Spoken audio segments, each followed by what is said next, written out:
Joining me on Teaching, Training, and Changing Lives with author Kathrine Gage, beauty influencer, motivational speaker, and YouTube creator. Thank you, Kathy, for joining me tonight. I really appreciate it.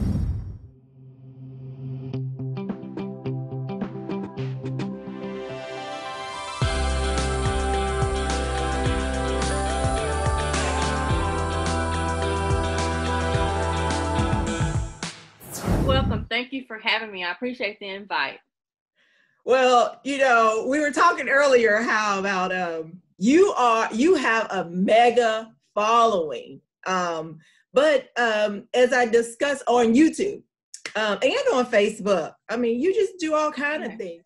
Can you tell me, introduce yourself, and also tell me about the book that you wrote? Okay, my name is Kathrine Gage. I'm also KGbeautywithin. I'm a YouTube creator, and I'm a wife and a mother, and I have 3 sisters, and I am the oldest. And one fun fact is that my mom had all of us in January, so we're January babies, and we don't like the winter. Really? And I'm married to my wonderful husband, Frederick Gage, and everybody on Facebook and social media know I call him Hubby Babe. And I have 3 daughters. He has 2, and I have 1. My daughter is Mika, Jamaica. Then we have Nisi and Freddie, and so we have a blended family of 3. So we don't believe in steps in our home. We just believe that we're all a blended family. And so a little bit about myself. I was a single mom for a long time. I just got married 6 years ago, and my daughter has always been my main focus of why I did everything. She has always been my focus. You know, when I had her, you know, I was a single mother, and my parents helped me out, and so did my sister. So I had a lot of support. I've been in the medical field. I have a background in the medical field as a radiology secretary and also a medical transcriptionist, and I did that for 14 years. And then in 2008, I decided to go back to college. So I left that full-time job and I went back to school. And once I went back to school, I was able to get my bachelor's of general studies and also a minor in social work. And fast forward, we moved up here about 11 years ago. I have an eye disease, and it's called keratoconus. So the rehabilitation for the blind department, it's a program. They helped me get up here. So they relocated me up here 11 years ago. And so I moved up here with my daughter and my mom, because my mom has been with me for 18 years since my father has passed. And I came up here on a call center job, believe it or not. I worked for a call center, and it wasn't at the state at the time. I worked there for 10 months. And, you know, there was some trying times because, you know, call centers can be quite stressful. And many times I had to question God as to, did you really bring me up here? Right. And why did you bring me up here? And I'm like, did I come up here to fail? Because that was a very stressful job. And, you know, and most people, they like, you took a really good leap of faith, because most people don't move their whole family up to from a whole nother town. I'm originally from Sikeston, Missouri, just for a call center job. I didn't know any better. I was working. I had just got out of college. And when I got out of college, I couldn't find a job. I was trying for everything, trying to get a professional job, and I ended up getting a job. It was for a technical disability, and it was one of the best jobs I ever had, but only made like $7 an hour. Oh my! And that was back in I guess 2009. I only made like $7 an hour, so I knew that I wanted to do something to and better myself for my family. But I worked many hours. I worked almost 100 hours just to make a decent paycheck, because of the fact that I had, but it got me by. Right. But it was such a wonderful job, because I got to deal with people that had disabilities and everything. Mm-hmm. And I got to made me very grateful and appreciative. And they called me mama. Mostly everybody calls me Mama Cat. Even in college, I was called grandma. So, you know, I always was around my grandma. So I have these older characteristics, you know. I'm like, I guess like I have these characteristics because I hung around the elderly, because I love them, because I've learned at an early age to respect my elders because of my grandparents. They were older grandparents, but they were great. So I've learned, you know, how to respect my elders. So most of the time now I'm even called Mama Cat. I have a lot of children. I always say I'm Mother Eve, because although I only have one child that I biologically had, I have a lot of children that calls me Mama Cat. And so I got my master's in 2014 and a master's of business administration and human resources. And so my daughter has been my motivation for everything. But it was prophesied to me, a lady, she's passed away, but she told me, she said, you're going to get the job in Jefferson City because you're going to meet your husband up there. What? So, yes. Testify. So say that again. She told me that I was going to meet my husband in Jefferson City. Oh my goodness. And so I did meet him in 2014. And no, I met him in 2010, I believe. We got married August the 30th, 2014. Well, my daughter had ADHD, and she also she had ADHD, and she was bullied through elementary and a little bit up into high school. And so she didn't let me know this until she was in the 10th grade. And when she let me know this, and that she had been bullied and everything, I sought out counseling, and we went to different counselors to, you know, for her to be able to talk about it and to sort through it. Fast forward 2014, October the 30th, 2014, my daughter had a mental breakdown, and she had some mental illness. And so she was at Lincoln University. She was there for a while. And so she had asked me to write a book for her. And I started writing this book back in, I wrote it 5 years ago. I wrote the book like five years before it was published. And so during the times between 2014 all the way up until 2020, you know, we've had some difficult times through those times. There was things that happened, like she had to go to the hospital, and she's tried to commit suicide. But, you know, through it all, God has really blessed her, and she's a wonderful person. And she is. She's a wonderful person. She's always been my encourager. We was just talking about how I have a anxiety when it comes to taking tests. And we was talking about how every time I was getting ready to write a paper, or I was getting ready to take a test, I would be having a panic attack. She would have to come in there and massage my shoulders. Mom, you got this. Mom, you got this. You got this. And so I was teasing her and said, you know, I'm gonna go ahead back and start my doctorate, you know, because I got like 9 credits in. She said, Mom, she said, for my mental health, I am not going to be a part of you going back to your doctorate. A lot of parents, you know, they say that your child, you're not your child's friend, and that you're the parent. And I believe that you're the parent, but I also believe that you can be your child's friend. I've always did not agree with that, because I feel like your child should know that you're their friend. They should know that they can come to you for anything, because if a lot of times people suffer alone because of the fact they don't feel like they can go to anyone. So I always have to let her know that, you know, no matter what it is, no matter what you're going through, always come to me, and I'm going to be there for you. And so this is the reason why I wrote the book, and the book is called Fighting for Mika. And this is her. She's so beautiful. Baby. Very beautiful baby, 6 pounds and 11 ounces. But this is a personal story about the bullying and the ADHD, and also the mental illness. And it's a book of just a triumph of, you know, and I'm not trying to paint a fluffy fluffiness in this book. This is a real book, you know. Of course, everything is not in the book, but I put enough in the book that God had laid on my heart so they can bless a lot of parents, you know. So if you are out there and you're dealing with situations with your children that has disabilities, it's mainly is to be an advocate for your child. You have to be an advocate for your child. And I have been an advocate for my daughter all of her life because of the fact that she did have ADD, ADHD. A lot of times they was trying to put her into special classes. And I even admitted in this book that I had pride. And so when they did try to put her in special classes, she would test out of the special classes. But I also did not want her to be in the special classes.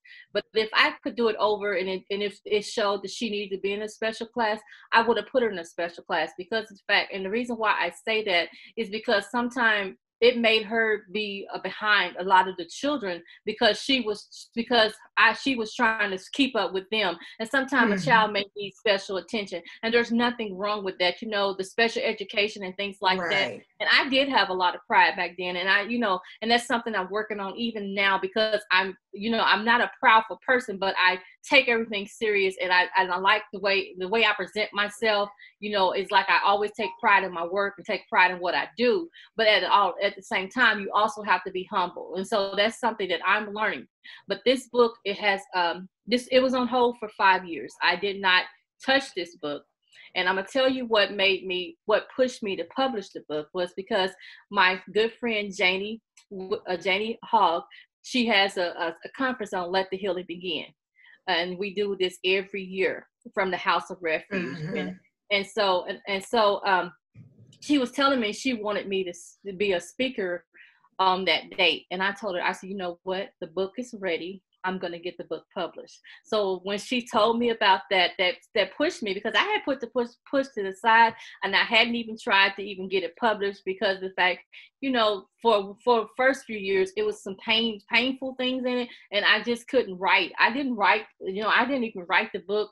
I started the book and and when God he released me that I could finish the book, I was just on the second chapter and I wrote that book. I wrote that whole book in one night. I wrote the whole book in one night when I really decided I wanted to finish the book and have the book published. God released me because it was so much pain and a lot of things that I went through. It's like when things like this happen, it doesn't just affect the child, but it affects the whole family. And the whole family has to pull together. And I thank God that I do have a family that we pray and we fast and we know we believe in God and believe in the power of prayer and the power of healing. And I tell you, God has really blessed her. And, you know, she's very successful now. She has a job and I'm thankful for that because, you know, there's sometimes when you have a mental illness, there's things that you won't be able to do. Yes. But God has really blessed her in that area and she's always been a very caring person. So I'm so thankful for everything, you know. And so the book has been out a year. It was published on September 30th, 2019. So it has been out a year, and it's been a very successful book. You know, God has blessed me, you know, to gain some revenue from it, and I thank God for that. But the most important thing is that the message got out there that is able to help someone because that's why I wrote the book. I didn't really write it for financial gain. I wrote it because I wanted someone to know that there's someone out there that cares for you because I have two organizations that I have founded. I have founded the Mothers Against Bullying, fighting from this organization. And then and that's dealing with the mental illness and ADHD and any type of disability. So I have that on my Facebook page. And I also have another organization called the Christopher Glasper Foundation. That's for my cousin who passed away of kidney disease. Oh, okay. I didn't know he was your cousin. I heard that name. Yeah, that's my cousin. He played football, was getting ready to go pro, but he got a kidney disease. So I did that for him, just for memory to bring awareness to the kidneys, the issues of kidneys, because my father had diabetes and, you know, and so different things like that for health issues and things like that. I got that organization started. So I am just very thankful. God has really been good to me. Yes, you are spectacular. There was so much that you said that that is just very, interesting. Several things that came to mind was it's a good thing that Mika was involved in asking you to write the book. And so that was really interesting to me. And then thinking about even the process, this past semester, I was taking a class, a graduate class, and I was working with the Access and Ability Office. Mm-hmm. So I was studying and saw that many a times African Americans aren't classified as needing assistance with their education. And so they get, like you were saying, just going through the process of the parent either not wanting to identify their child as someone that needed help. I was in speech class when I was younger, actually. My daughter was too. And I couldn't say S's, and my name started with F. It was a whole lot of, and then I was reading, there's a big gap in regards to African Americans or just people in general, knowing that they have a right to having assistance with an IP in high school, or assistance with taking tests, things like that. Yeah, there's so many different accommodations that you can do. Yeah. When you identify that you have the problem. And see, that's the one thing I really regret. And my bishop would always tell me, Bishop Charlie Green Jr., he would say, sister, why don't you go up there to the Social Security office and try to get your daughter some assistance, because they can help you with that. She have ADHD, and you can get help with that. And I'm like, no, Bishop, I'm not going up there to get no help like that. I'm a single mom. I can work, and but the problem was, I was being selfish myself because of my pride. I didn't want anybody to talk about my child. I didn't want anybody, because this is the way it was. I graduated third in my high school. It was a very small school, but we had like 31 of us. I think 30 of us graduated, and from Scott Central. So I had a lot of pride because I was number 3 in my class, right? And so how can you have a child that's needing special services when you was number 3? So it was all about myself, and and God had to check me on that, and He's like, and I had to apologize to my child. I apologized to her even when she was going through the mental illness. I said, you know what? I apologize to you because some things I pushed you to do that you probably needed more assistance with. And I always believe in, even if you're wrong and it's your child, if you make a mistake, you are to go to your child and apologize to your child, just like I would apologize to you if I did something wrong. We have to have the same, sometimes we be like, well, you're the child, I'm the mama, and I'm not going to apologize. But my grandma taught me that. My grandma would always apologize to me if she did something and she thought she was in the wrong. She would come back and say, Kat, baby, grandma was sorry. So I learned that from my grandma. And that's a very thing. And a lot of times children go through a lot of hurt because of the fact we don't say those 2 words, I'm sorry. I'm sorry. Yes. And because we don't say that to our children, they live a life of feeling like their voice doesn't matter, their voice is not important, and they will take a lot of things. So I had to, and a lot of times I was always my daughter's voice, because you said, how you mentioned the speech thing. She had a speech impediment herself, and she had to go through school, and then sometimes people couldn't understand her. So I would always be her interpreter, but that didn't mean that I was supposed to be her voice. Right. And God had to teach me that. That's good. And when she got an adult. That's good. In high school, during like her elementary through even up until adulthood, I would just answer for her, I would answer for her, like even her college, I went up to Lincoln, and I'm the one that got her. She wanted to go to another college, and we was trying to get her into college, but didn't look like it was going fast enough. And I'm like, okay, she's going to school. So I went to Lincoln, and I got her enrolled in school, and she didn't even know she was enrolled. I just called her and said, hey, you enrolled in school, and you're going to be starting soon. Like that. And that's, and it's good to have taken initiative, but at the same time, when they become adults, we have to start respecting it. And my sister, Gloria, she always say we have to respect them as adults. And I'm like, you're right, and it's a learning curve, there's not a handbook on being a parent. There's just, I wish there was, but there's just not a handbook on being a parent. So a lot of things we learn is through trial and error. But, you know, Yes. I'm glad that everything that I've been through, I feel like that everything I have been through has been for a reason, and it's been to elevate and to glorify God. Yes. And she is a very genuine person, and she's a sweetheart, you know. And yes, I love, because she can be very direct too. Like, Oh, very direct, very direct. She's not rude about, she is not rude about it. And I love that. I love that about her too. Yeah. I remember like when we was at church and stuff, she would have her hand up. She'll have her hand up to answer a question, and Mother will be like, "Who got a question?" I'm like, "Come here, come here, come here now." And I would have her tell me what the question was. And if I thought it was gonna be too rough for a question, I'm trying to answer the question. So she would never answer that. Trying to be her voice. She's like, I want to speak. And Mother will be like, "Oh, Mika, you got your hand up, Mika. What you want to say, Mika?" I'll be like, "Oh, jeez, please, Lord." But she's very direct, and I love that about her, though. You know, she's taught me a lot of things as well. You know, because you know sometimes, you know, I lost my voice when I was a lot of times on some of these jobs I was on. I went through most of the time I was like the only Black on some of my jobs, and so I went through a lot of discrimination on a lot of jobs I have. And so a lot of times I lost my voice. One job in particular, back in KGbeautywithin, I was on a job, and I did not speak in that job for a year and a half.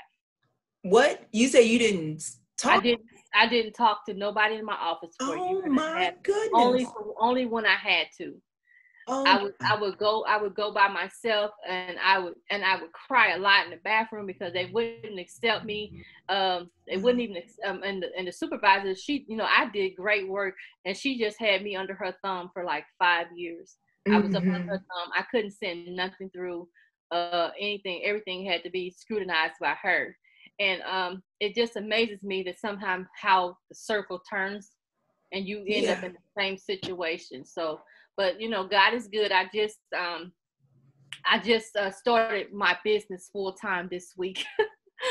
So I saw that on Facebook. After 10 years with the state of Missouri, God told me it was time to jump again, and I was like, wow. The first time He allowed me to jump, I'm going to be honest, I got scared, and so I reached out, and I was able to get another position, and the position was a good position, but I went through that, what I was talking about, that circle again, back in that same situation. And there was a lot of crying, a lot of hurtful nights, and couldn't sleep and all that. And I had prayed, and God told me, He said, "I already told you what to do the first time." He said, "I'm just waiting on you to do what I tell you to do." And so my husband and I talked, and with his agreements, we decided that I'm going to do this. But you know, I'm not too proud. If something works out, and I say, okay, I need a part-time job, I'm not too proud to do that. You know, you just have to learn as a business owner, as an entrepreneur. You have to learn what works for your family. And if it's hurting your family, then, you know, or if things need to be done, then I'm the type of person, and I'm gonna get it done with the help of God. I'm just not gonna sit here and but I feel so, I don't know how to explain it.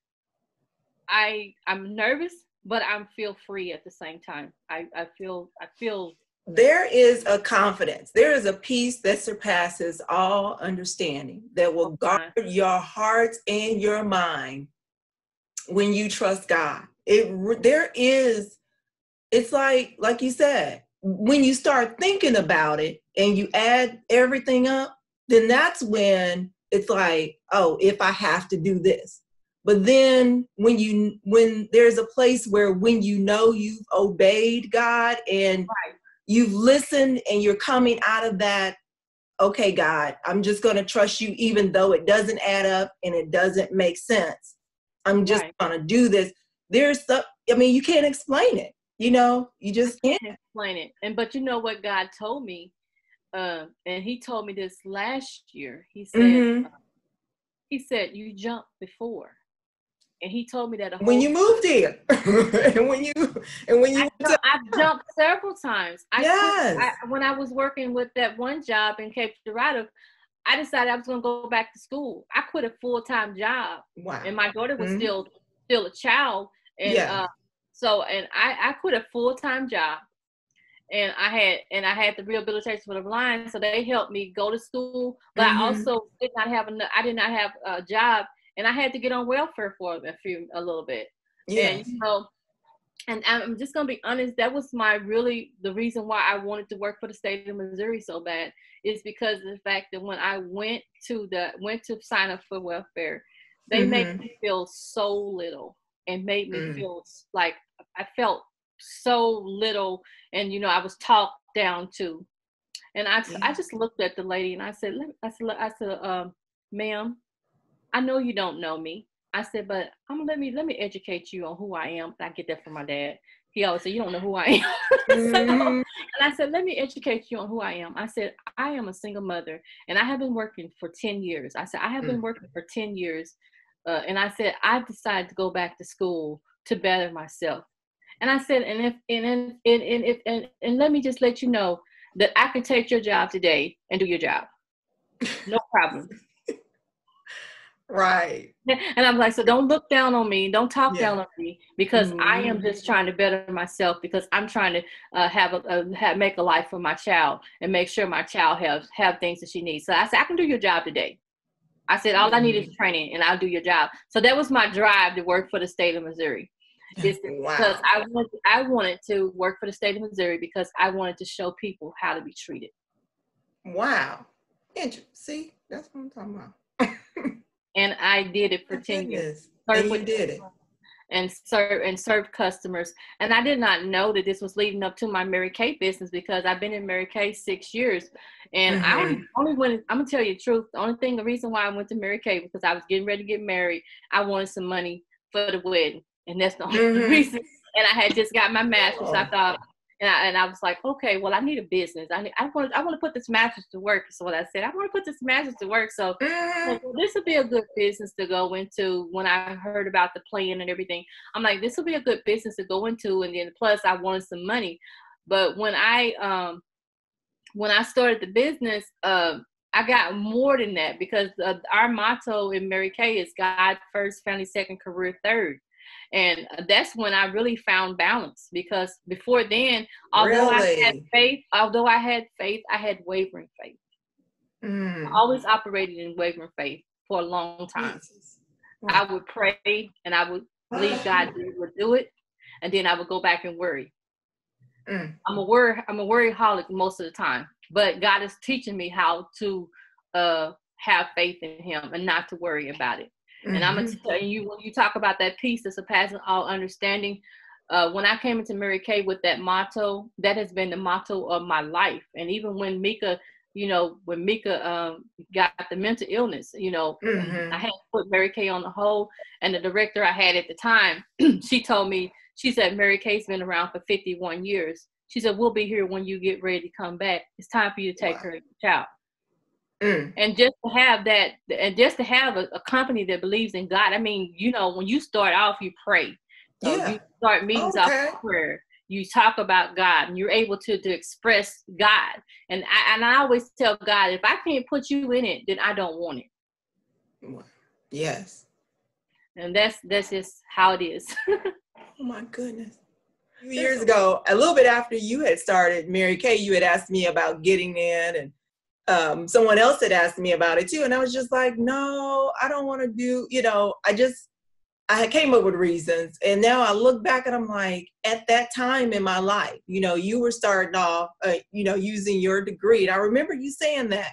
I don't know if it was at church or something. You had spoken to me, and I used to buy the moisturizer from you. Oh, yeah. And we got it back now. Back now. Oh, that stuff was good.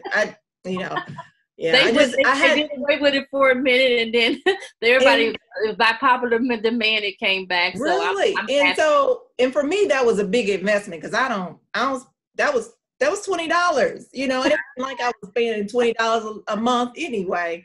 But I'm learning so much anyway. But anyway, so for me to spend $20 on anything makeup at that time was big for me. And it wasn't. Tell you that was me. I'm gonna be honest with you. When I first started my business, and this is God honest truth, when I did my first customer, when I first got my bag, and I cried.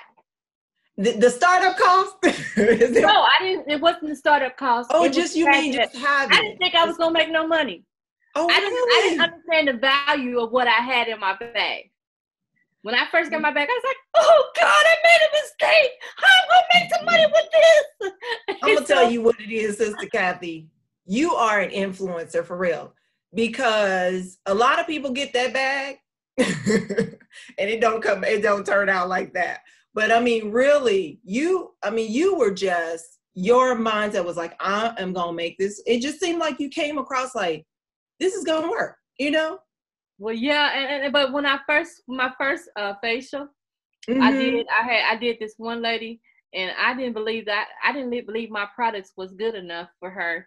So I used to love all type of makeup. I had the Dollar Tree in this bag, in my Mary Kay bag.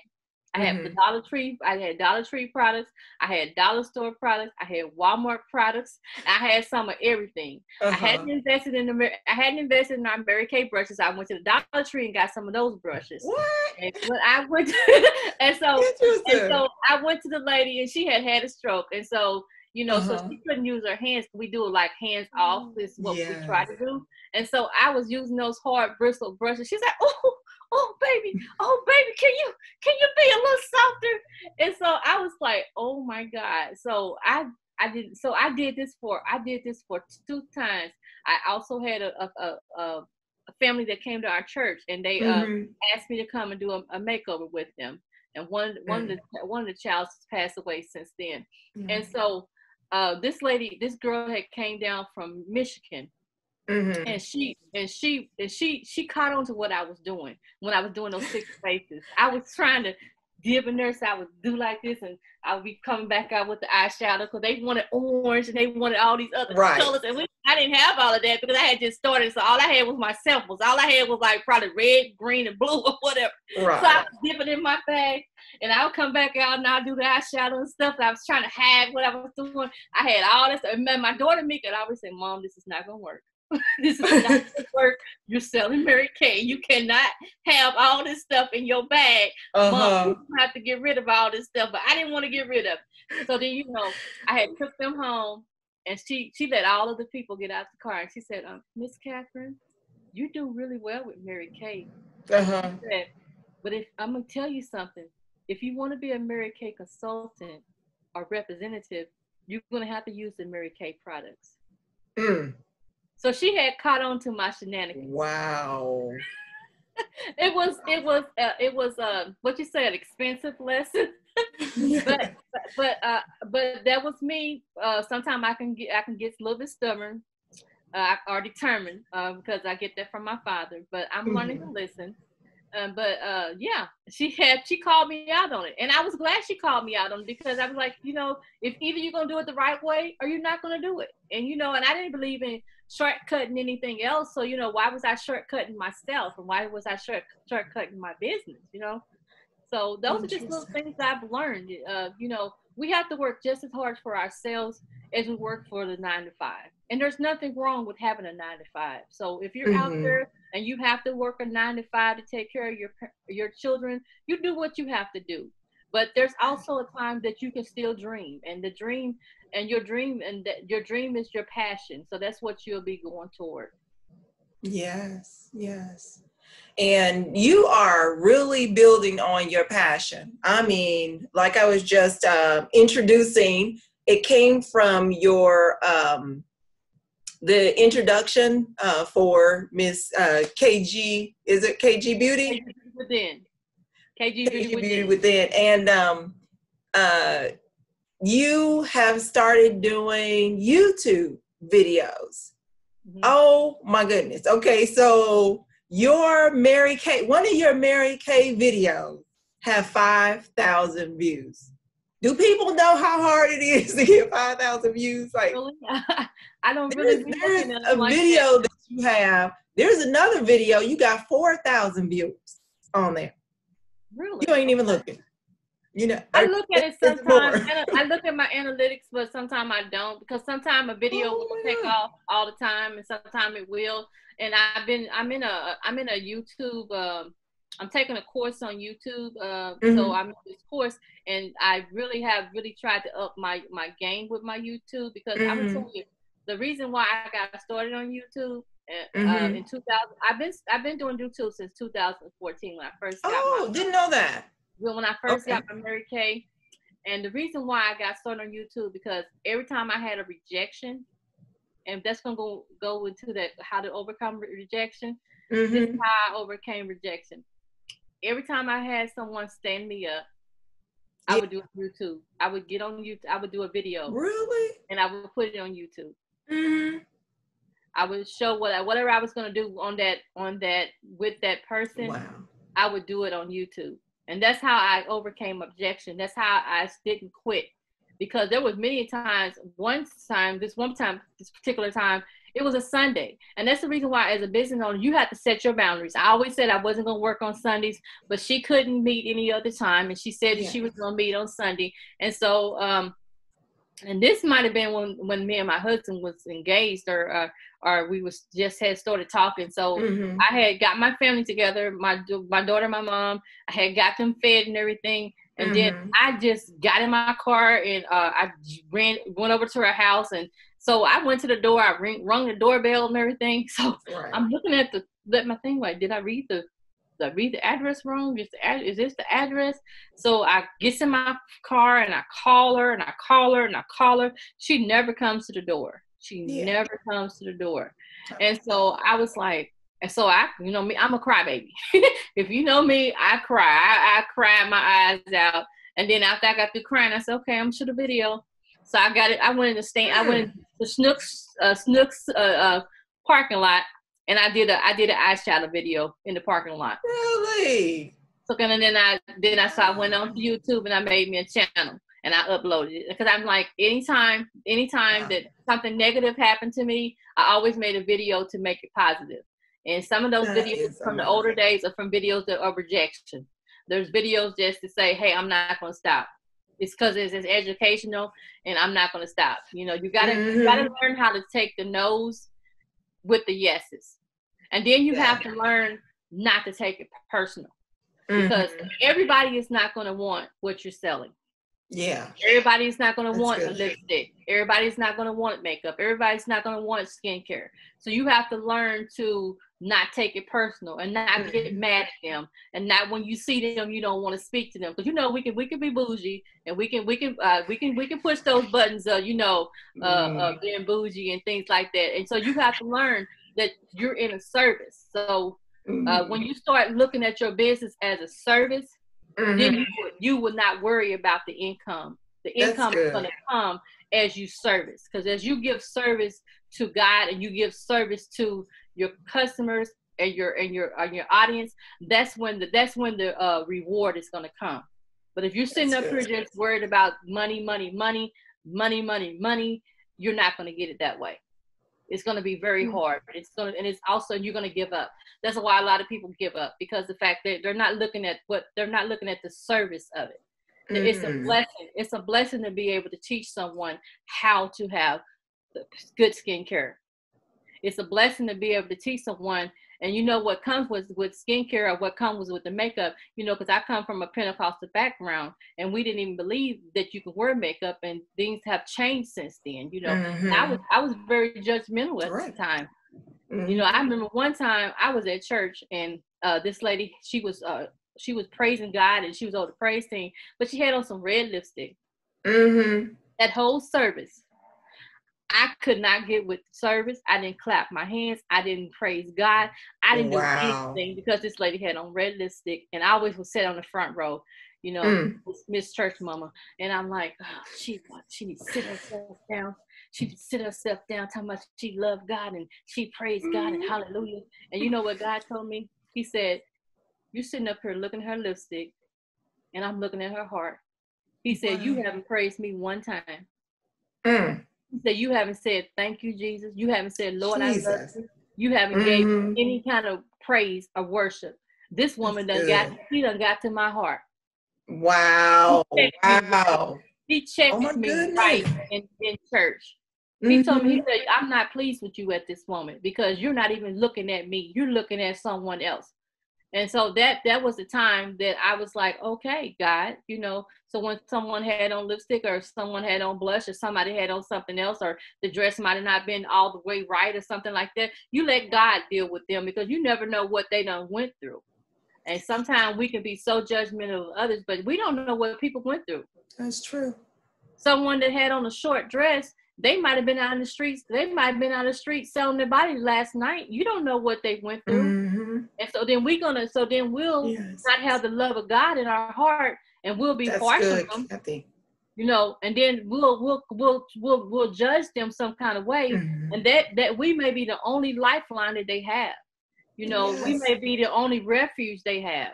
And so that's why, we have to learn. Of course, you have to live holy. I believe in holiness, but I believe that God, when some people want to use that as an excuse, that he just looks at your heart, so you don't have no discipline. When you know better, you do better.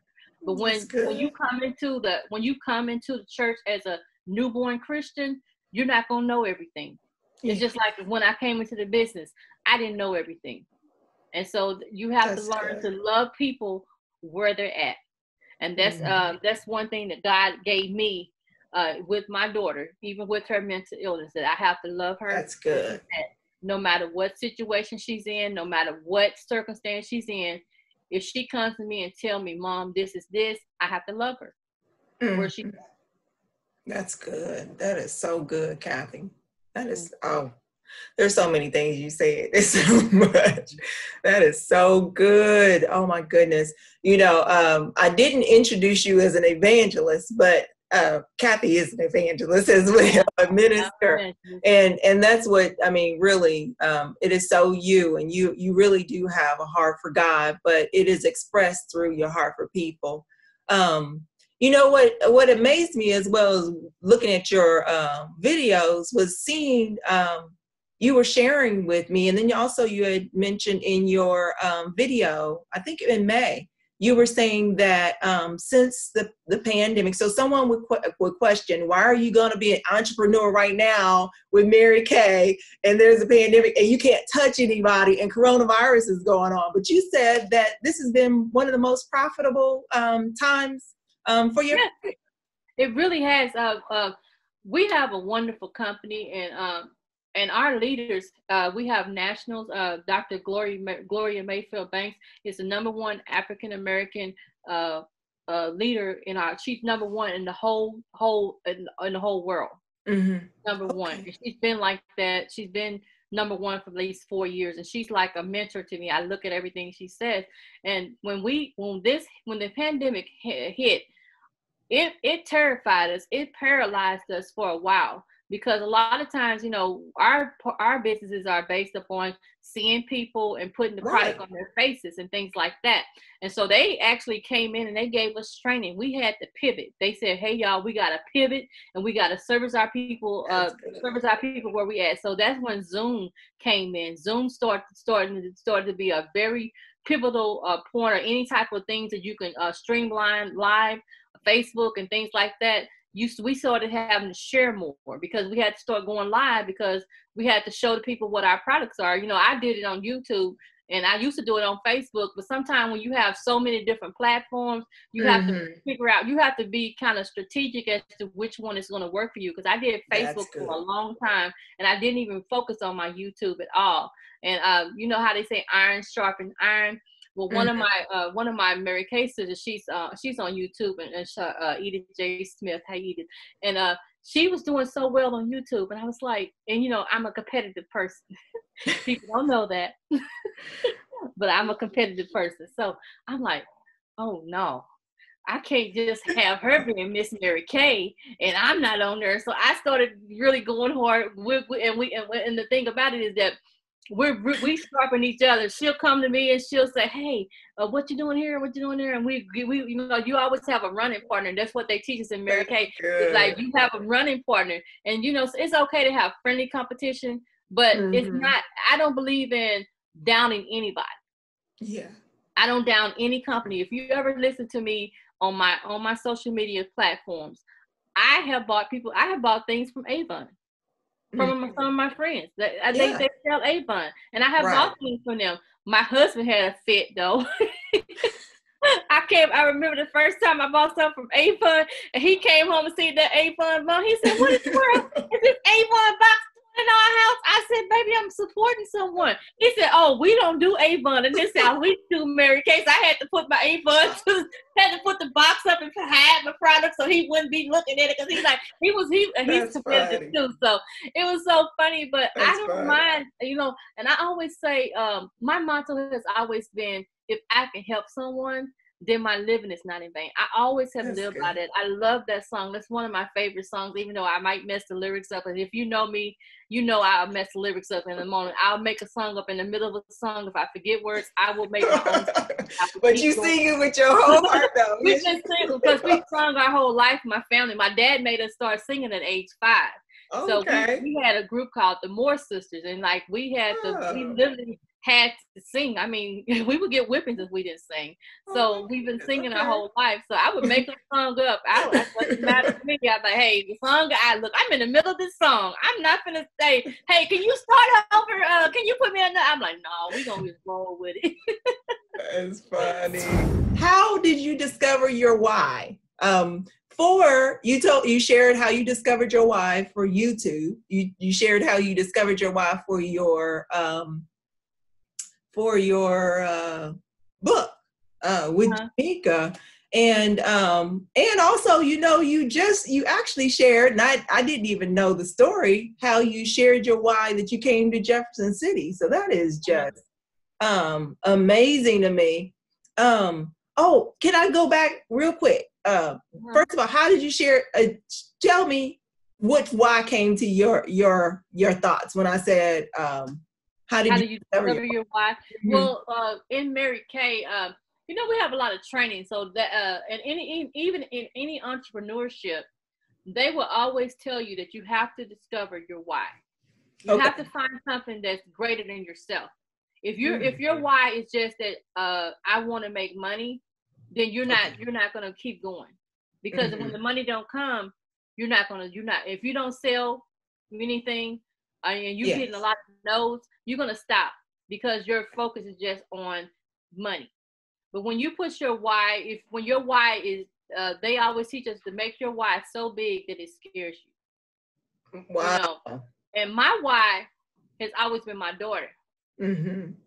And I told her, I said, Mika, you have been my why for so long. Now that you've grown up, I don't even know how to have a why.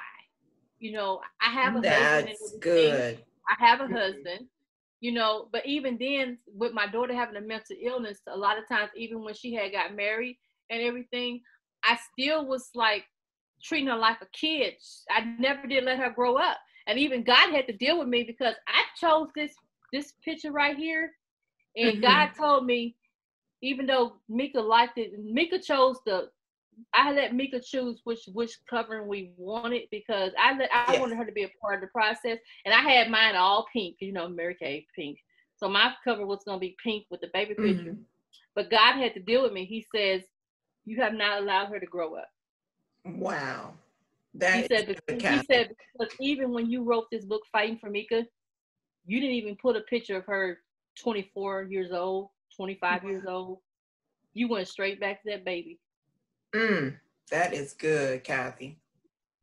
Because I've been fighting for this baby for a long time. I'm about to cry to me.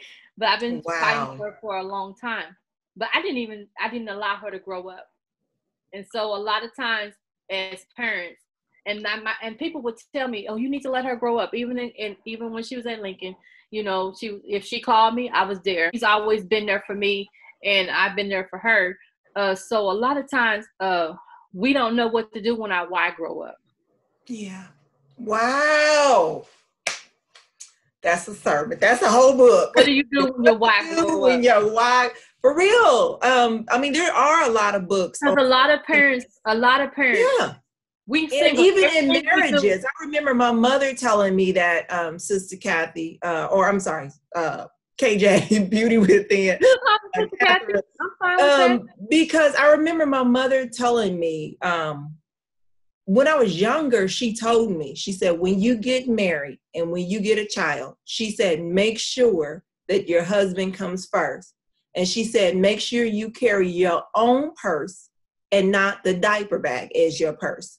She said, because she said, and then treat your child as a child while they're a child. But then also she taught me, and my mother was my friend as well, but she taught us through interacting with us that we were later on, as I got 15, 16, you know, we became her brothers and sisters in Christ. So it wasn't as if we were still children. We were still, that was, you know, still mama, and she still guided us and directed us, but it was a interaction, and she was our friend. You know, we could talk to her, but there was, you know, learning the transitions. And so what you were just sharing is that many a times people don't know how to, you know, what to do when their why grow up, even in marriage. It's taken me a long time to put my husband first, because Mika has always been my why. Yeah, that is good. And I'm single. I was a single mother for so long, up until Mika's adulthood. You know, I believe Mika was 18. She might have been 17 or something when I got married. And then with her having the mental illness, I would baby her. I would baby her like a baby, even though she, you know, she has her own mind and everything. But I would just baby her. And because your baby was hurt, your child, right. And so I would baby her. So as a married woman, when you've been an independent person all your life, and you've had your child as the center of your attention and God, it's hard sometimes to put that husband first. I'm learning to do that now. And my daughter, she has helped me do that. She's like, well, no, Mom, you take care of Dad first. And, you know, that's good. You take care of Dad first. And then, you know, then you come get me, because I'd be like, oh, I'm coming to get you now. And my husband's like, one more time. And then, you know, we'll get mad and we'll say, oh, he's just been selfish. You know, that's good, Kathy. He's been selfish. Don't he see I got a child, I got a mental illness? Don't he see that I'm trying to help someone else? And the Bible, and you know, if you can't help your home, and Mika looked me in the eye, and this is what, like a few weeks ago, and that's when I hit me. What do you do when your why grew up? My why grew up, and she told me, said, Mom, she said, your why has grown up. She said, Mom, I'm 25 years old. What? She says, I'm grown no now. Joke.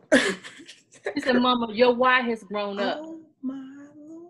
She said, Mama, you got to find another why. Kathy, wow.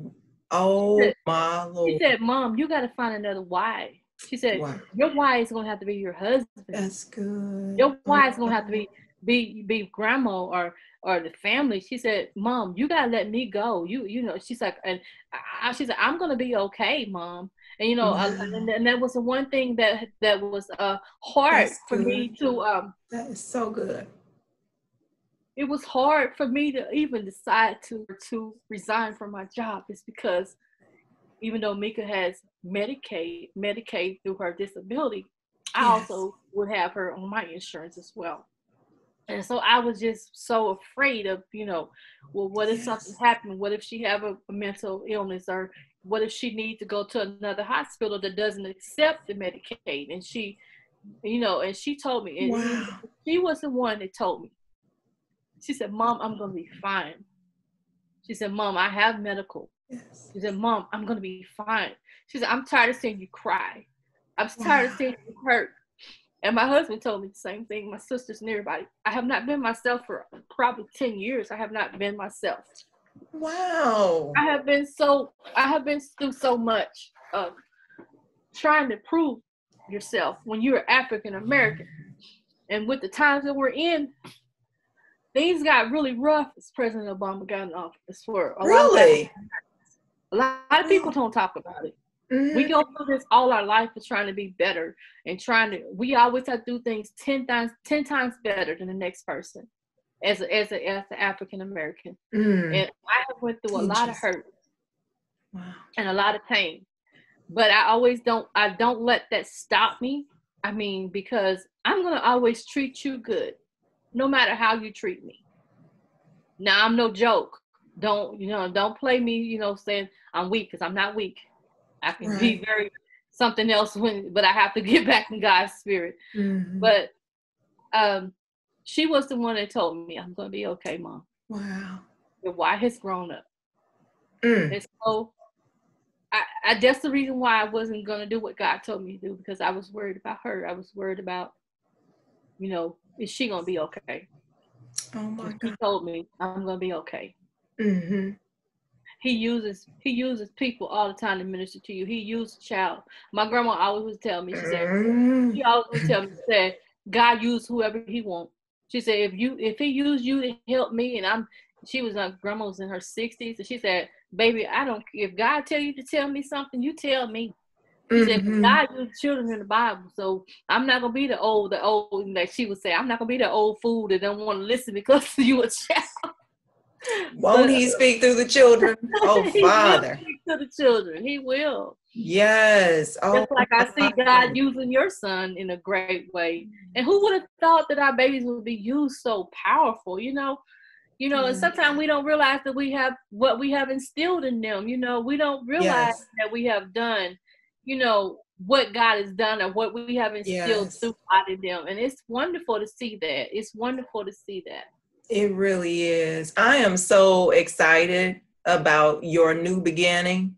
I am so excited for you and you discovering your why, but also accepting a yes to God and just moving in this direction, because I'm telling you, you're doing major things. Even there's so many different things, just even what you've shared in this interview. Mm-hmm. I mean, you about to blow up. you already influencer, but I mean, really, that is amazing. Oh my goodness. I love that. I love it. You know what? And so we had, what I've also seen on your YouTube videos, I discovered a new you. So you know how you can think you know a person? Well, I mean, not think you know a person, but I say something at work to my supervisor often that people are multidimensional. And so I'm learning that even within my family, that you know what you know about that person, but you don't, but then there's new discoveries. And so in that, I was just, I mean, there's videos where I'm just like so mesmerized. And so how do you remain authentic? How do you remain you? And when did you find you? Well, God gave me back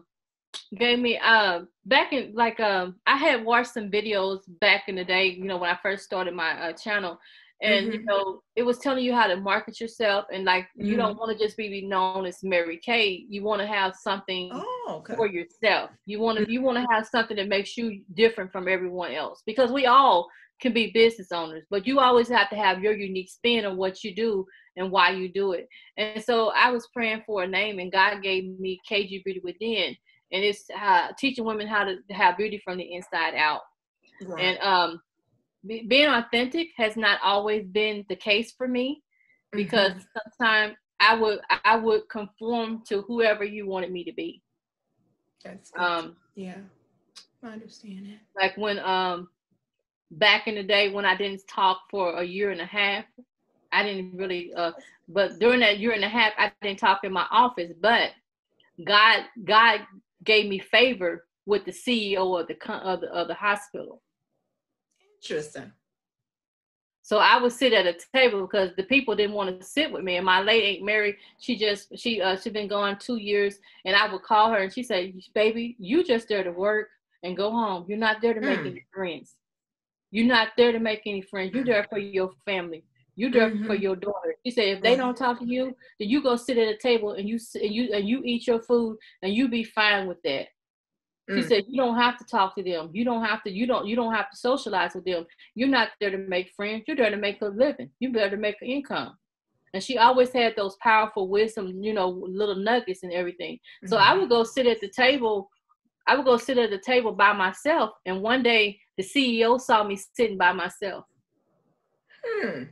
So he came and sat at my table.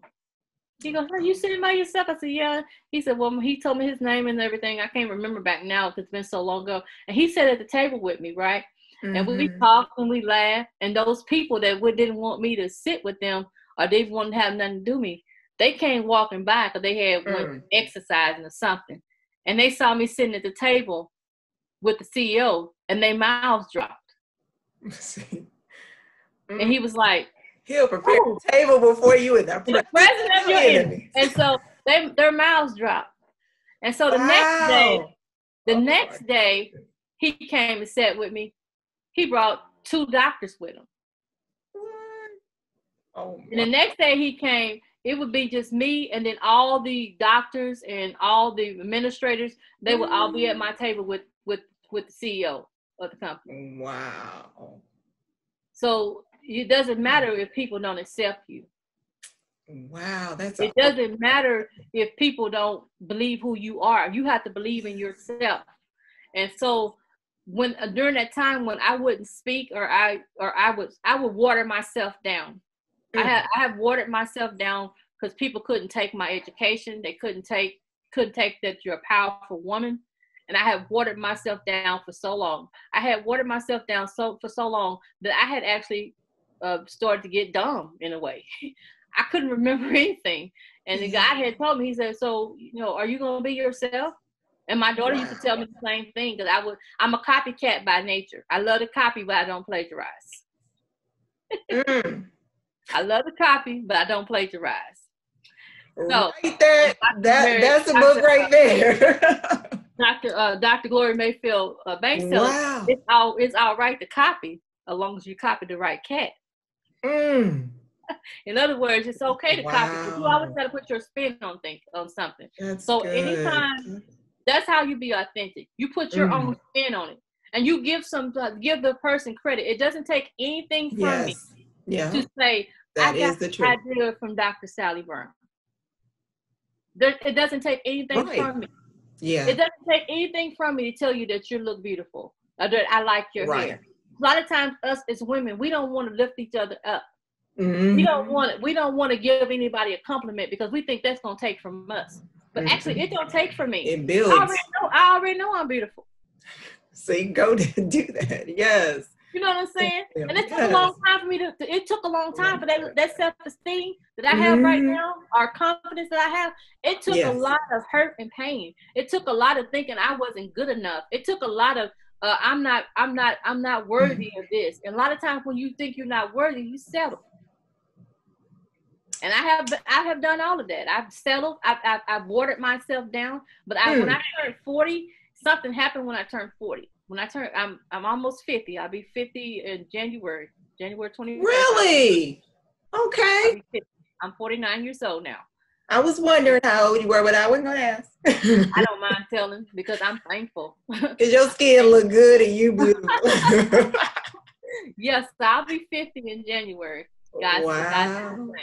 And so you learn how to be authentic by going through what you've gone through. Yeah. Everybody has a story. Wow, Sister Kathy. Wow. Author Kathy. Wow. Entrepreneur Kathy. Everybody has a story. Everybody. I saw that one time. I was they had this magazine, the Her magazine. You remember that magazine? And they had an article that said Her Story.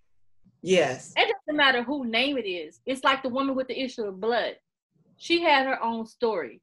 She went through a lot of pain, and she went through a lot of just wanting to be healed, just to be going through, conditions in her body, like a total hysterectomy type of thing. And I've been through a total hysterectomy. I've done that I did that last year. So I understand that. And I even think I got that in my book about the woman with the issue of blood. She didn't just press because of when she touched Jesus, and Jesus said, "Who touched me?"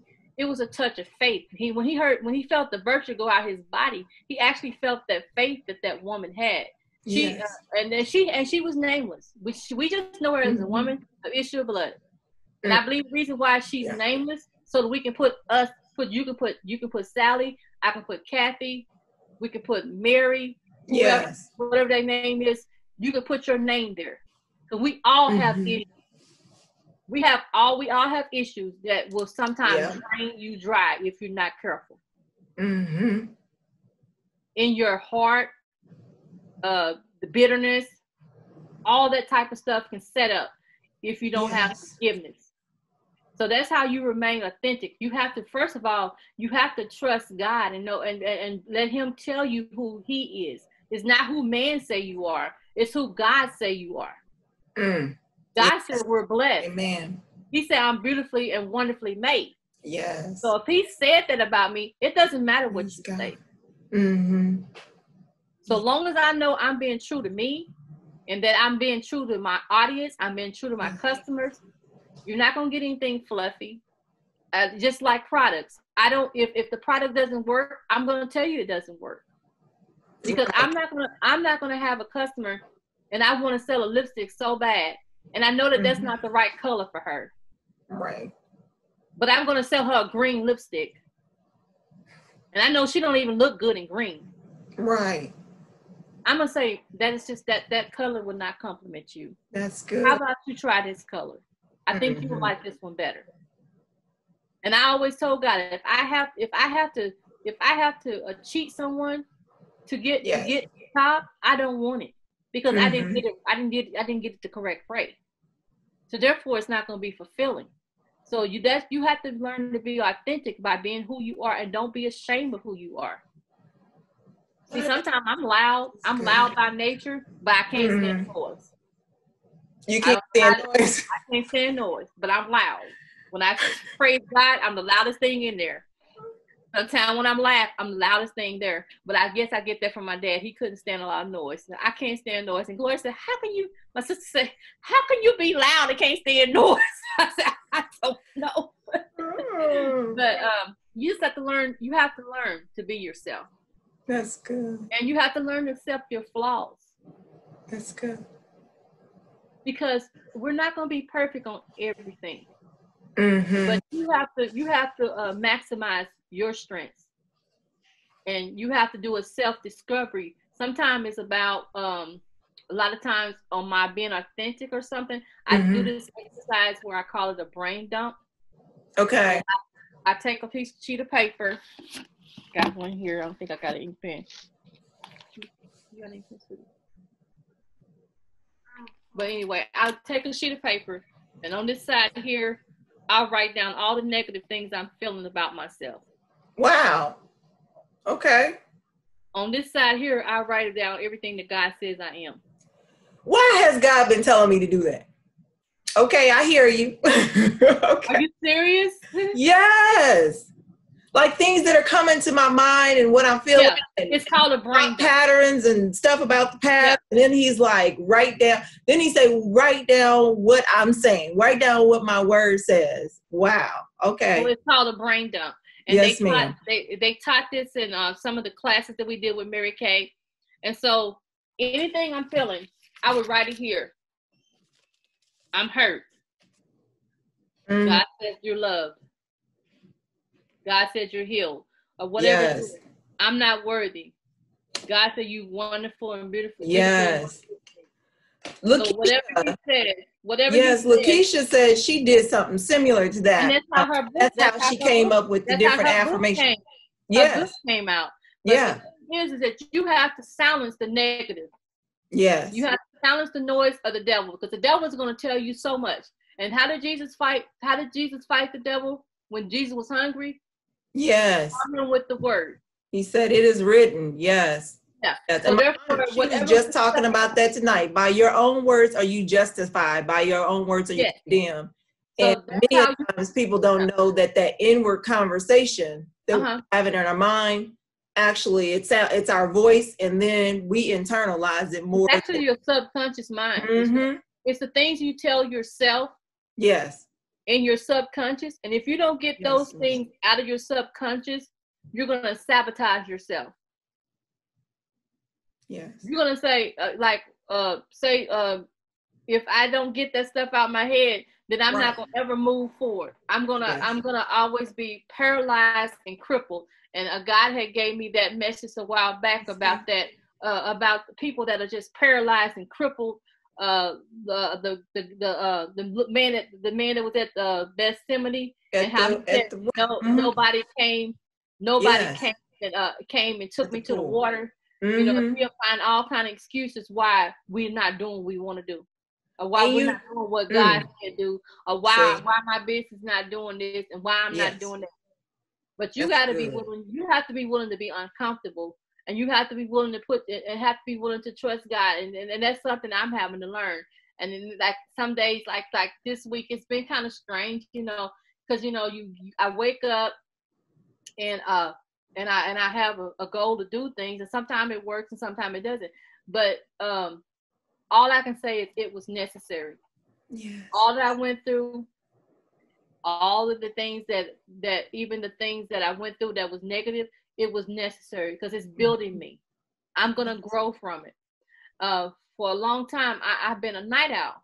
I am just a night owl. I've had that job when I was telling you about when I worked with the disability. I would have to stay up all night, and then I would sleep in the day. So I never have gotten that out my system. I could sit up all night. I literally can sit up all night and work, and then I would want to sleep the rest of the day. And so during this time that I was in with this one position, I took a position where I would work 3 to noon, 3 in the morning, 3 a.m., 3 a.m. to noon.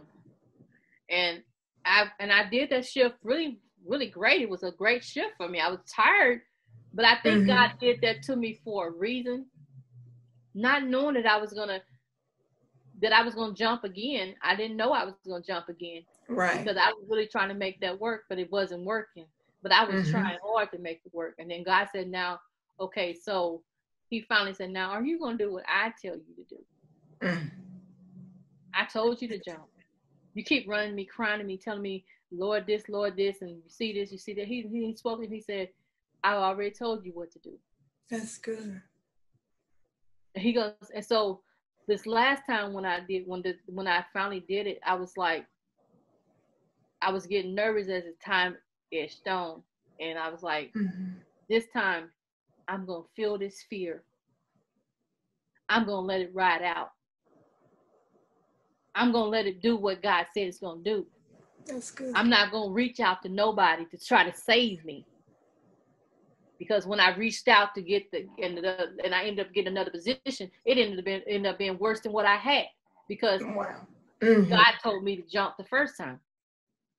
So he said this time, he said, either you're going to do what I say, either you're going to do what I say you're going to do, or you're going to keep spinning your wheels. And we all have that choice. Because God is not going to force anything on us. He's a gentle God. He's a loving God. But he's not going to force anything on us. Yes. Either we're gonna choose to obey him, or we're going to make our beds hard. Lord help us. And see how I'm hitting that? And that's what you're doing. You're going to keep hitting that brick. You're not going to go forward. You're not going to go backwards. You're just going to keep hitting that brick. You're not going to move. And you're going to stay crippled. And you're going to stay paralyzed. Because you're not trusting God. And I don't want that. And I don't know what's going to happen. But I do know this. I've never been hungry. See? I've never had to beg for anything. Yes. Never. You quoting scripture. And I had to tell God. Have I seen the righteous forsaken or his seed begging bread? Yes. I'm going to tell you. And that last day of when I was, my last day with the state. Yes. I was on my last case and I was just praising God. I started praising God. I said, Lord, I'm going to praise God. Thank you, Father. Bishop Webb had did a message, not our Bishop Webb, but his brother. It's called, he had talking about shooting arrows. Arrows of faith, arrow of praise, and I forgot the other two, but you got to shoot those arrows. So I said, Lord, I'm going to shoot some arrows of praise. So I started praising God, thanking him for blessing me with this position for 10 years. Yes. Blessing me to be able to serve with my whole heart for 10 years. Then I started blessing the Lord bless the citizens of Missouri that, I've served. Lord, bless them. Whoever's trying to get their coverage, let them get their coverage. Lord, and I released everything. I did not want to leave bitter. I'm not going to leave bitter. I'm going to leave better. Yes. I started praying for the one that was mistreating me. Lord, bless her. Yes. She don't know what she's doing. God, touch her, give her strength, Lord, touch her mind, deliver her. I started praying for her, and I started thanking God. At first, I wasn't even going to say goodbye to him. I said, you know what? I said, Lord, I said, baby, when my last day comes, I'm going to just clock out, and that's all I'm going to do. Mm-hmm. I said, I ain't going to say nothing. And as I was getting ready to leave getting ready to clock out, the Lord just told me to tell him, I said, what I tell him? He said, just tell him take care. Mm-hmm. That's good. So I sent the little jabber, nothing. And you know, I'm a long person. I'm very elaborate. So when I'm short, that's God for real. So he said to say, take care. I said, take care, Kathrine. So they started giving me their best wishes and everything. And as I was clocking out, as I was getting to click that button for my very last time, Bishop Marvin Winans came on. And the song was Let the Church Say Amen. Yes. God is spoken. Yes, Lord. Let the church say amen. I started praising God. I said, God, you just gave me my benediction. Yes. Thank you, God. He let me know he was pleased with me for making a decision to trust him. Yes, yes. And even though I don't know what it's going to be like. Thank you, God. He said he has spoken. Yes. He was the one that gave me a way of escape. That's good. And you know, and it's not easy, you know, being an entrepreneur, because you're so busy. When you're a corporate person, you already know what your day gonna be like. You know, you're gonna go in, you're gonna clock in, and you're gonna do this, you're gonna do that, because they already got your design. But when you by yourself and you're your own entrepreneur, that's when you're gonna have to be disciplined. Yes. But I believe it was necessary for me to do that three to noon, because I wasn't a person that could get. I wasn't a morning person. I just couldn't do it. But even though I'm not doing 3 to noon, I'm doing my best to get up by 5:30. Wow. Okay, that's good. That's because I've heard most of the books I've read, and everybody know me that I can't get through some chapters. I don't know. Since I went to masters and stuff, I just can't. I could start it, and I got ADD. I got ADD myself. So I could start a chapter, but I can't hardly finish things out. I would skip around and I'll be all over the place and things like that. So I said, Lord, I told my daughter, I said, I think I'm gonna try to read a chapter a day. She said, Mom, you need to be realistic, Mom. You're not gonna read a chapter a day. She said, Mom, you know you're not gonna read a chapter a day. She said, you need to just say won't you just set some more pages? I said, well, okay, I'm gonna read 10 pages a day. She said, Mom, that's more obtainable for you. That is good. This girl got so much entrepreneur stuff. I mean, I promise you, the things that I've been trained. She already knows stuff. She's like, Mom, that's not even reachable. You already know you're not even gonna read a whole chapter. Don't even put that on yourself. She said, you're gonna be stressed out trying to do that. I'm like, that's a good friend. So the Bible said you can have zeal without knowledge. Yes. We can want to do a lot of things. That's good. But sometimes we don't have the knowledge to do it. And why do God say my people are destroyed because of lack of knowledge? He didn't say his people are destroyed because of sin. He said my people are destroyed because of the lack of knowledge. We're not willing to just sit down at someone's table and learn. Like when Mary sat at the feet of Jesus. The reason why Jesus says he was pleased with Mary sitting at his feet, because she chose to learn from him. Chose a good word. Goodness. Yes. And Martha was like, Jesus, you need to tell her to get up because I'm working. Yeah. I'm food and everything. I'm doing all of this. But we got to remember, whatever we do, are we doing it for Christ? Or are we doing it for ourselves? Because it's always about the motive of a thing. And I always check my motive. I check my motive. And if I know my motive is not right, then I have to ask God to forgive me. You know. That's good. So I always try to make sure that whenever I do something, because I love like I love these drives, but sometimes I do. You may see me doing adopted grandparent. You may see me doing the chemo care packages, or you may see me doing dialysis care package. Okay. Actually, that's when I get my most joy. Mm. I like to sell. I love making money and everything. But you know what makes me more happy is when I'm able to give. Mm-hmm. But God is teaching me that as an entrepreneur, you can reap both.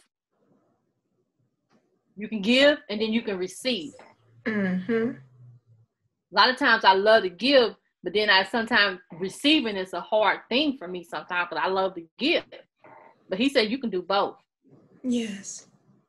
You can give all you can and you can receive. And sometimes we have to empty ourselves out to get what God wants.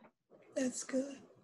So I'm in a good position right now because God, I finally am where I can trust him. And yes, I do have a husband, you know, and you know, sometimes as a single parent, you may not be able to do that. But, you know, he told me, you jumped before, because Steve Harvey talks about that. You know, he's a very motivational person. Talk about at one point in your life, you're going to have to jump. He said, you may get all bruised up. You may be bloody. Your knees may be wobbling. But at one point in your life, you're going to have to jump. Yes. You're going to have to. And we don't know what that jump is. That's why we have to let God be the leaders in our path, because we don't know where our path is going to go without him. I didn't leave you. I was writing it down. Oh, okay. I was like, yes, I changed the camera view so I can write it down. Okay. Yes, we're gonna have to make that the intro. At one point in your life, you're gonna have to jump. Wow. And you know what, Sister Kathy, KJ Beauty with the KG Beauty, right? KG. Actually, they said that more people. I don't know if you heard of Lynn Richardson. Haven't heard. She is. I'm going to send you the video. I believe her name is Lynn Richardson, and she's saying that this is the year. This is the time, if ever, to be an entrepreneur. Get you a Mary Kay business.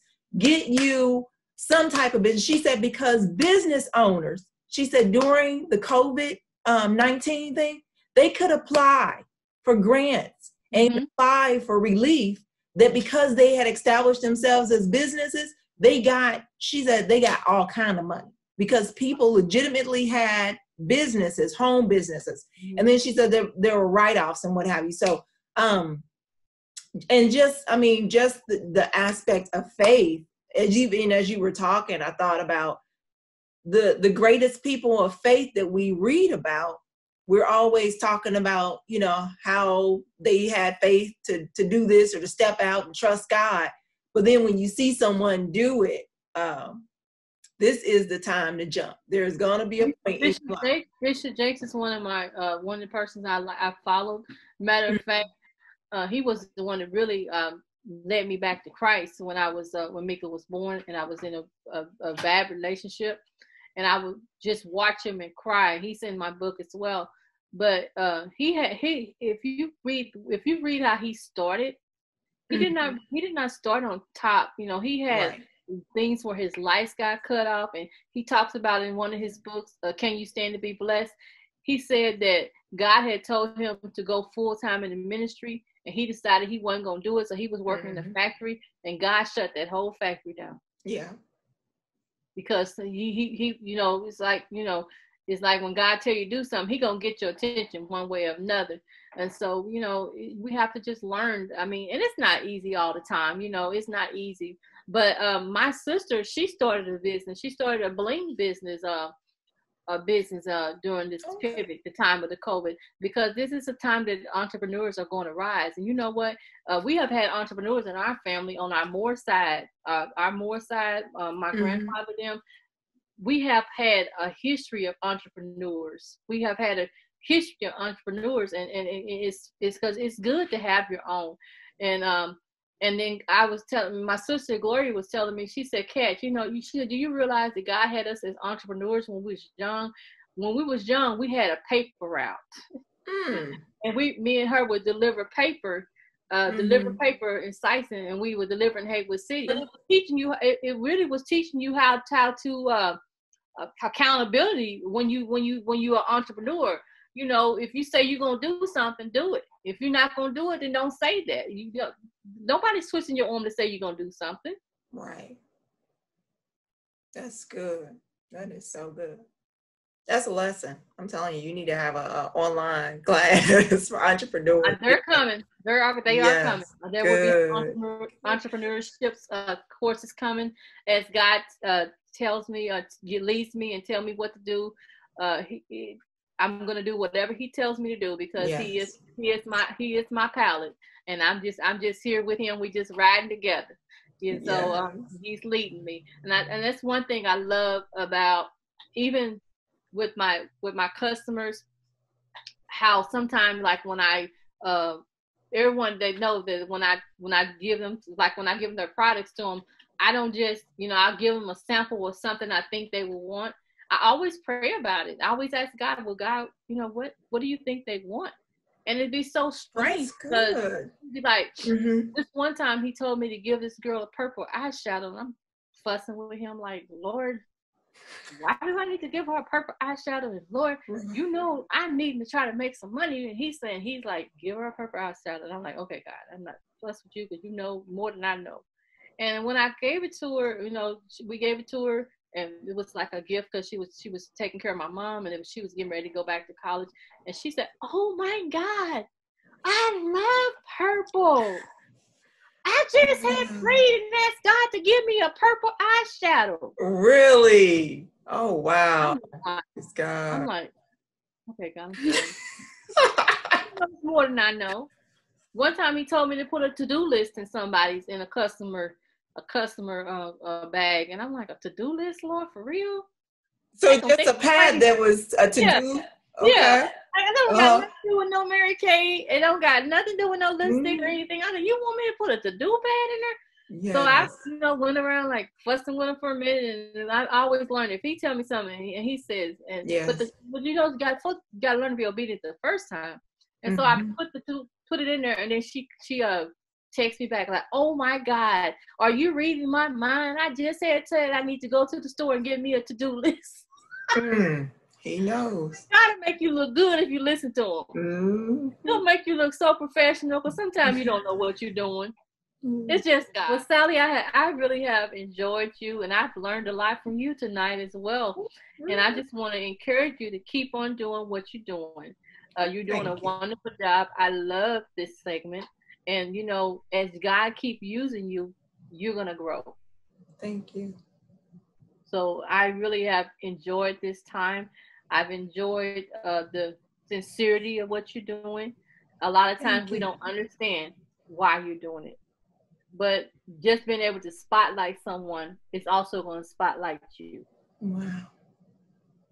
I love hearing people's stories, and I really thank you for you being authentic. You always, just amazing, and just sharing. And I love when people talk. A lot of times things come out, and stories that you wouldn't have ever thought about telling a person comes out, and that's good. The emotion that you shared, and you're doing your dream.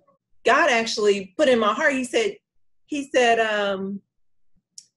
treat her like a star, because she is a star, and she is influencing people that you never reach. And so God said He takes the foolish things to confound the wise. So sometimes things that seem foolish to us, I remember one time God told me to put mascara in one of my friends' chemo care packages, and I wasn't even putting that in there, but He told me to put it in there. So I personally took it to her, because she was a friend of mine.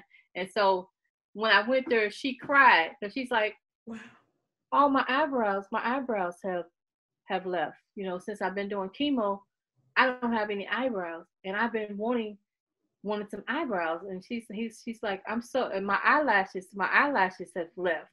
Yeah. So I sat there that day, and I took the mascara out. I said, I fought over this mascara, but now I see why I did it. So I, put the mascara on, and we got her lashes, and made her up a little bit because she always loved to wear makeup. But she was such a influence. She really, Shonda Johnson, she was so positive when she was going through that cancer. She taught me something about being thankful, about being grateful. We getting ready to go to radiation, talking about, I'll be back, y'all. I'm finna go get sapped.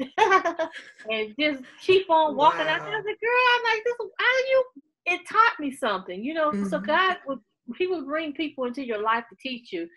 But one thing I just wanted to say, as you was talking, I heard God say, despise not humble beginnings. Mm-hmm. So don't despise it, because I have humble beginnings, mm-hmm. and that right there, while God's saying, He told you to treat me like a star, that is wonderful, because sometimes people feel overlooked, mm-hmm.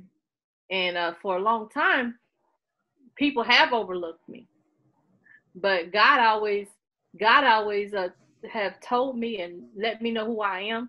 Yeah. And I remember one time somebody had told me, they said, you're powerful. You don't know who you are. I know who I am. Yes. I said, y'all just need to find out who I am. Mm-hmm. Yeah. I know who God has made me to be. And it's a wonderful God, I give Him glory. And even I remember a lady, she had messaged me, and she had said, the spirit of entrepreneurship is on you. She told me this last year. Oh, wow. Probably at the time that God had told me to jump, and I didn't jump. Mm-hmm. I'm like, whatever. Yes. Yeah, okay. Thank you. Bye-bye. But I'm thankful. I am thankful. And like the old folks say, I believe I run on. Mm-hmm. Everything you have need of, you already have it. Wow. And you're thinking that you don't have it. Oh my God. The thing is that whatever things we desire according to His will, if we ask Him and pray for it, He'll give it to us. God said to me, He said, see, there are some things in life that are free, and somebody else just has to show you how to get it and access it. He said, then there's other things that are being offered to you at a cost. But if you just look in the right direction and make that request, I need something, Sister Kathy, it's right there in my house. Even like clothes and stuff, we buy too many clothes to be true. So if you go in your closet and like really, like you said, just knowing where to cut, you don't know. You remind me of I'm gonna leave with this one. I did a because I have a what you call it, a podcast. Yeah. And okay, it's called Everything You Need. And my Aunt Mary passed away, but she was a great cook, a great chef and baker, and she, mm-hmm. people had her cooking and she catered and all that. But my cousin came back to take care of her while she was with cancer. Now he's taking care of my uncle who has the Alzheimer's, and mm-hmm. And he said he went and found his Aunt Mary's old recipe, and it had like lasagna and all the meals that he had when he was younger. And so he got the recipe, and he said he decided one day he was gonna cook it, and he was like, he thought he was gonna have to go buy most of it, but he said, if I know my mama got it in this house. Mm. He said, I done cooked a lot of times. Mm-hmm. He said, but when you cook and everything you need is in the house, you cook a whole lot easier. Yes. So God already got everything we need. Yes. We just have to ask for it. But He's podcast about everything you need.